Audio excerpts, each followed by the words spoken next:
बाकी एक चीज़ मैं कहना चाहूँगा बड़ा इम्पोर्टेंट है कि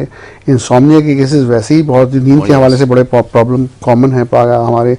लेकिन ये कि रमज़ानों में शायद ये प्रॉब्लम बढ़ेंगे, कम नहीं होंगे।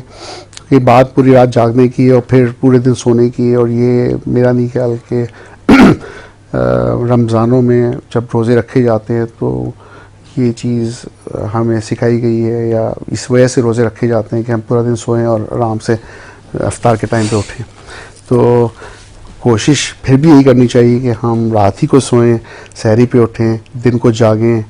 विटामिन डी लें, अपना दिन उसी तरह से गुजारें जिस तरह से गुजारना चाहिए। बिल्कुल, खाना जो है कम से कम खाएं इफ्तार के टाइम पे, इतना हैवी ना लें, क्योंकि पूरे दिन के ब्रेक के बाद अगर बहुत हैवी खाएंगे तो आपका स्टमक अपसेट होगा, साथ में और नींद ख़राब होगी, साइकोलॉजिकल प्रॉब्लम्स भी साथ में होंगे। तो ये कि वो रूटीन आप बिल्कुल अलग करके ले जाते हैं ना जो रमज़ानों में, वो मैं स्ट्रांगली रिकमेंड करूँगा कि ना किया जाए, और उसको जितना बेहतर की तरफ लीजिए। कि फास्टिंग इज़ नॉट कि आप बिल्कुल रोज़ा रख रहे हैं तो आप इस हद तक खा लें कि भाई आप समझें मैं ऊँट हूँ कि भाई मैं 2-3 महीने का अब राशन जमा कर लिया है, कोई मसला नहीं है।